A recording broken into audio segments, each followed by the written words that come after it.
A few years ago, Mike Rowe made headlines when he criticized the idea that people should follow passion in their career choices. He recommended that young people follow opportunity above their feelings. He said, quote, "When people follow their passion, they miss out on all kinds of opportunities they didn't even know existed." End quote. Overall, this seems like a very decent and practical bit of advice. It points to the fact that being close-minded and overly goal-driven can prevent you from discovering the best way forward in your life. But what if the answer to the question what career or life path you should follow is quite different? What if the clues are laid out in front of your eyes and your eyes only, but at the same time remain hidden from you? What if there is a way for you to navigate your life in a manner that both makes sense and makes you happy? At least sometimes. The hero's journey offers a different perspective on the question of what should you do with your life or how you should navigate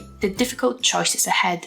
In this video, we will dive into the first stage of the hero's journey, the call to adventure, and we will discuss how to discover what is the call to your adventure. We will see what happens if you follow it and what happens if you ignore it. We will also flesh out how the call to adventure plays out in archetypical stories using some well-known examples. Finally, we will take a look at the real-life accounts of successful individuals who describe the call to adventure as it occurred in their lives and how they chose to follow it. At the end, we will see the subtle but all-important connection between the hero's journey and the state of being meaningfully engaged in life.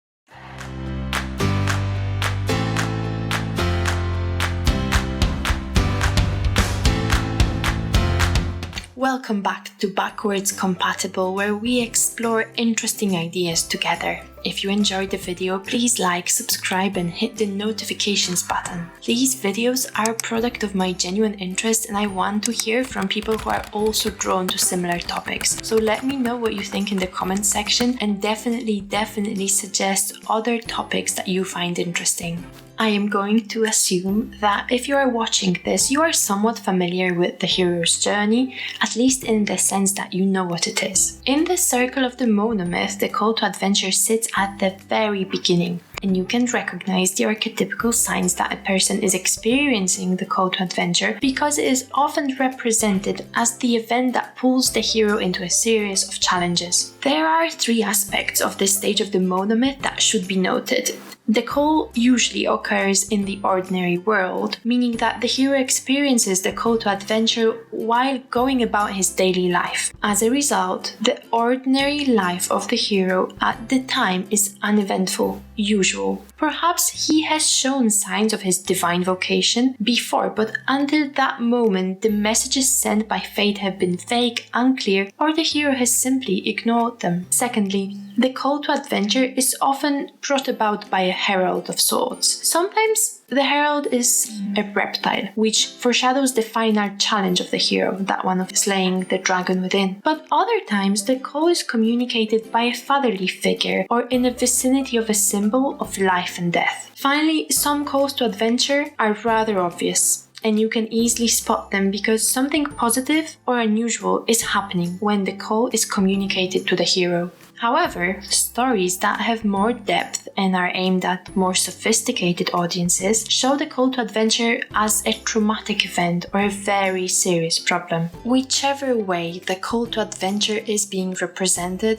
the hero always has two options: to refuse the call or to accept it. Let's have a look at 5 examples of the call to adventure as shown in the popular culture. You will see that most stories focus exclusively on characters who ultimately accept the call to adventure even if they do so reluctantly. As I mentioned, the most obvious and simple to spot example is a straightforward written call to adventure. This is exactly what happens to Harry Potter when he receives an invitation to Hogwarts. The letter is delivered by an owl and Harry's name is handwritten on an envelope and specifically addressed to the cupboard under the stairs. There is a similar theme going on in The Hobbit, where Bilbo has to sign a written contract to become a burglar and to retrieve the Arkenstone from the mountain. It is worth noting that there is no promise of safety nor a guarantee of well-being in the contract itself, and we will come back to this aspect of the call to adventure shortly. In Finding Nemo, Marvin initially refuses the call, and as a result, he loses his wife and is left with one last egg, his one last chance. It is interesting to see that the initial refusal is what indirectly causes the series of events shown in the film. Because Marvin is an overprotective father, Nemo has to rebel. Essentially, this is to say that the call to adventure will continue to invite the hero over and over, and each refusal will result in more severe circumstances until the hero finally faces the challenge. A much more unpleasant call is delivered to Huey in The Boys. His girlfriend is an unfortunate victim of a speeding superhero. As a result, Huey is approached by Billy and eventually joins the fight against the corrupt corporate superhero empire and the villains who are disguised as heroes. Very often, the call to adventure comes as an accident or an unexpected problem that on the surface appears to be a coincidence, often an unlucky one, but is in fact a sign that the fate is calling the main character. In Alice in Wonderland, Alice falls down a rabbit hole into an unexpected unknown. But this is what was always meant to happen if Alice was to become her fully developed self. As noted before, there are not many stories that focus on a hero who refused the call to adventure. You will see that typically another character is shown in contrast to the protagonist, as a warning, as an example of the devastating consequences of refusing the call, of rejecting the responsibility and the difficulty in favor of easy choices. In The Boys, Homelander is a superhero who makes no attempt to save people who need his help and becomes bitter and resentful. He is contrasted with Huey, who has no superpowers but maintains and persists in a somewhat heroic attitude despite his many flaws. If you know a film or a book that focused on a character who totally and persistently refuses the call to adventure, please comment below. I am currently trying to find some recent or not so recent films that display this feature, or at least devote part of the plotline to an anti-hero. Before we dive into the rest of the video, there is one crucial distinction that has to be made in the context of making life choices, and the dichotomy that we are often presented with, namely that of reason versus passion. The distinction between feeling passionate and being actively engaged and interested is one that has to be made up front. While being passionate about something and being interested in something are expressions that are often used interchangeably in conversations, there is a subtle but all-important difference at play. For the purposes of this video, when speaking of interest, I will be referring to your focus and your attention, the fleeting impression that you need to know more about a topic, or that you think the topic deserves more of your time. It is the curiosity that you feel over time when discovering new things and themes that you find fascinating or important. So what we are tracking here is essentially the feeling of wonder, surprise, and engagement. What we are not tracking when we are speaking of interest is just the belief that something matters or that you feel strongly about something for personal reasons. In other words, interest is what makes you obsess over something that your best friend does not care for at all, or he considers it trivial. It is the recurring sense of curiosity that drives you to learn more or to do more of something.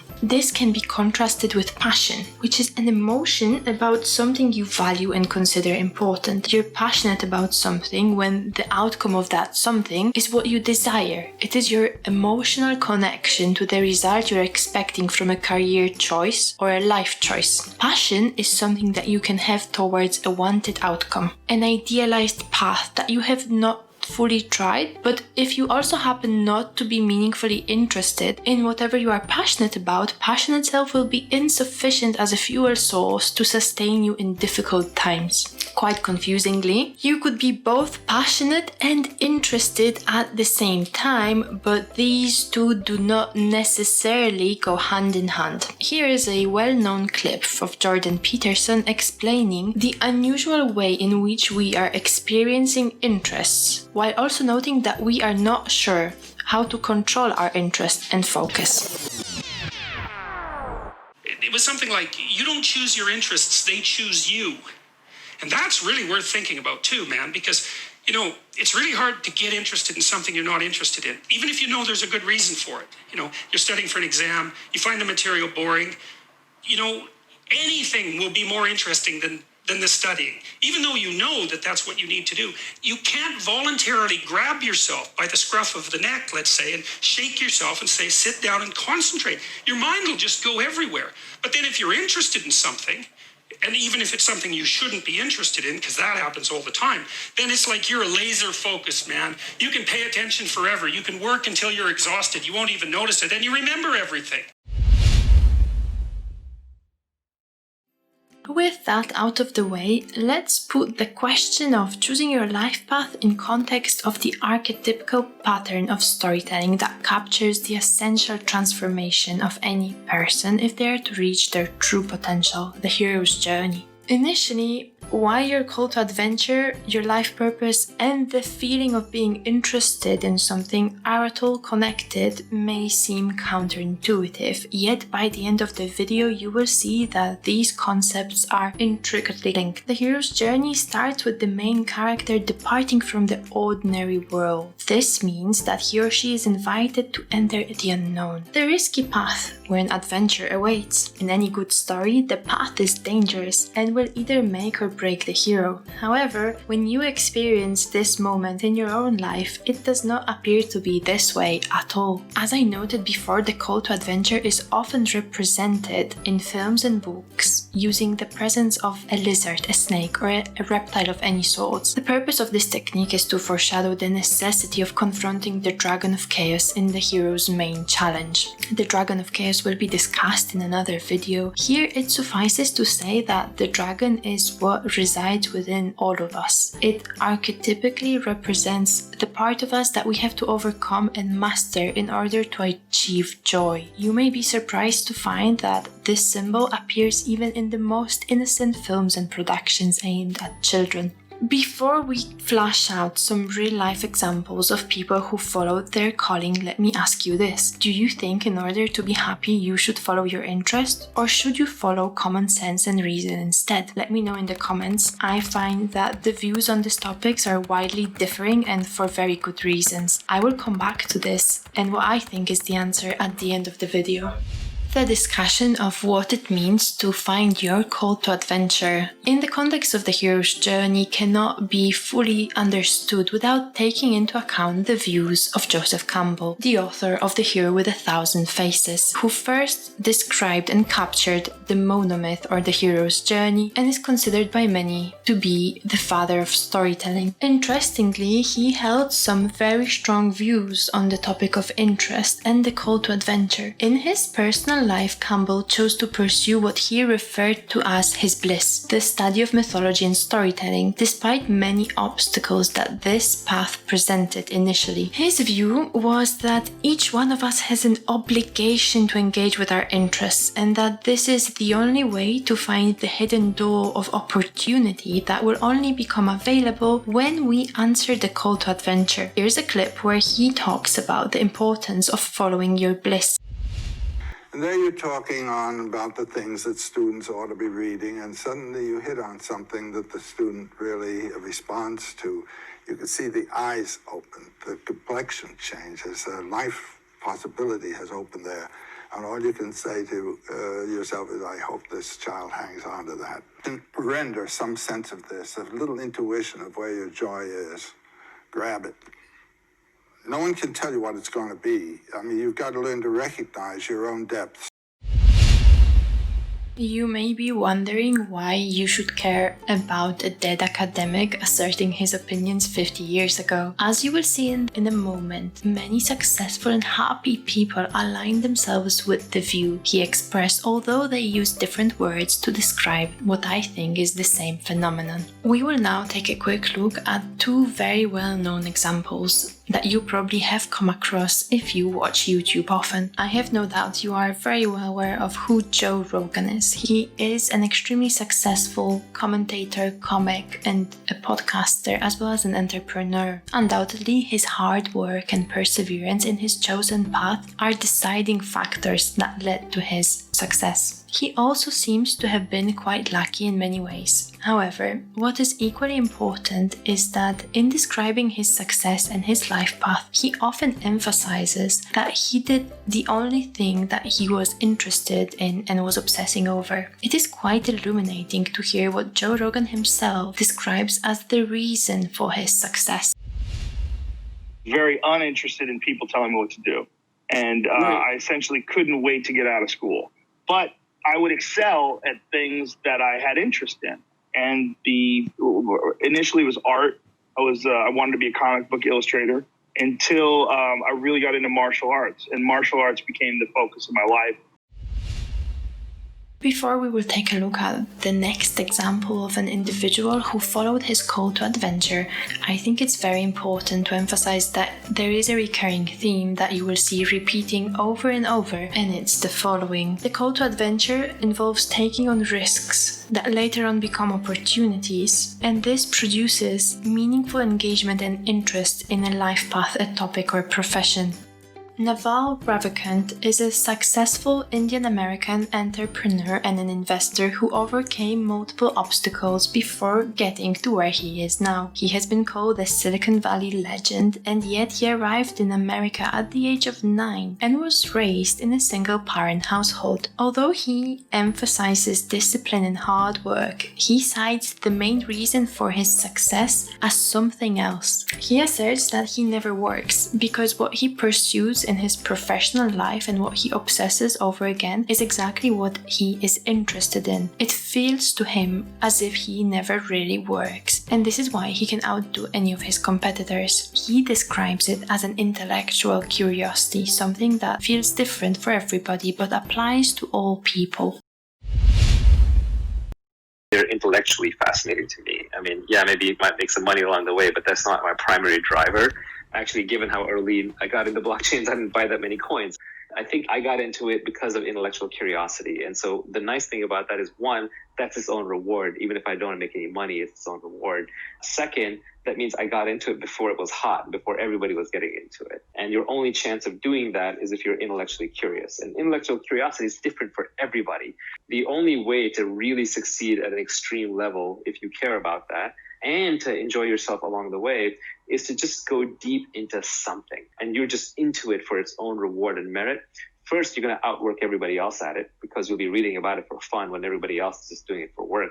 And then second, you'll stick with it long enough for it to materialize when everybody else will give up.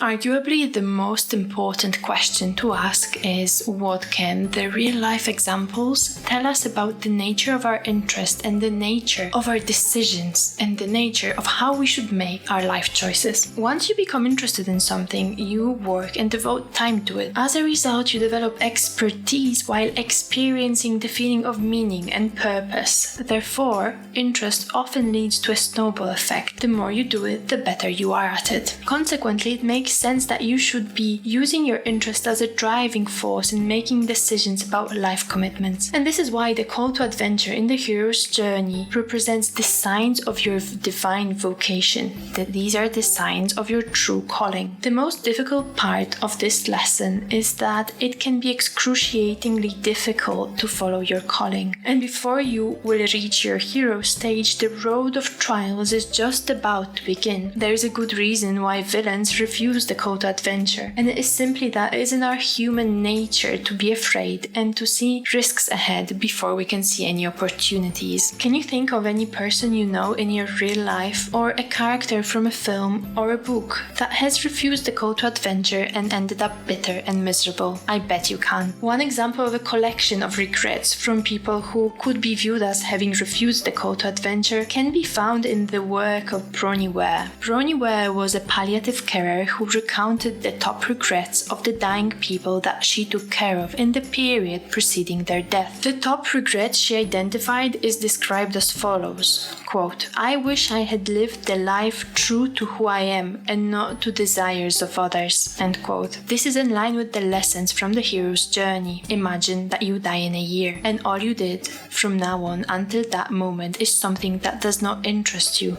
at all, while experiencing bitterness, apathy, and detachment. This is what the refusal of the call leads to.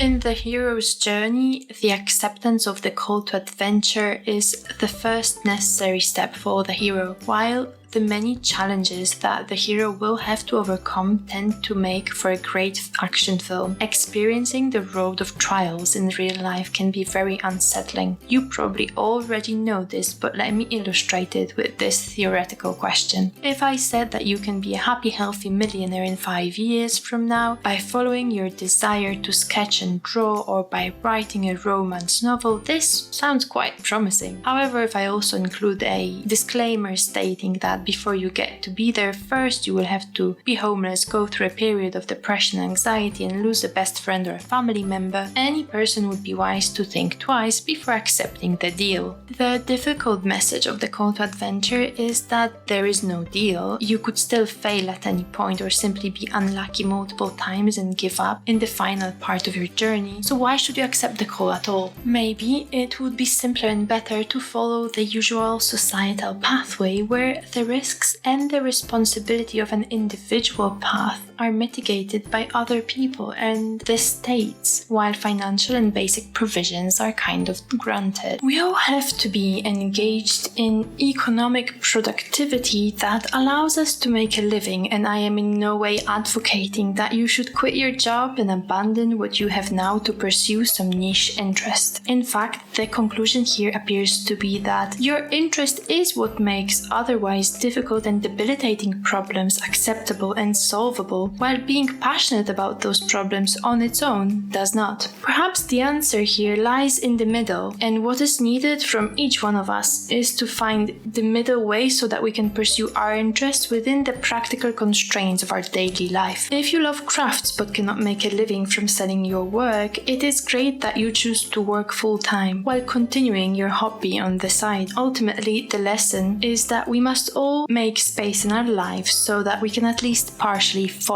our bliss. The hero's journey can be used as a road sign to remind us to respect our inner calling, but also as a warning. The price to pay for refusing the call to adventure is a high one, and one that will be paid by each one of us, but also by the people we love if we fail to accept our calling. If you enjoyed this video, please like, subscribe, and hit the notifications button. Let me know you're out there. The intuition of where your interest is, of what draws you in, of what sparks your curiosity is for you to discover and make the most of it in the adventure of your life. I hope you now have a better understanding on how to navigate this journey, and that this video supplied you with tools to appreciate and comprehend why it is so important to allow yourself to indulge in your interest at least every so often.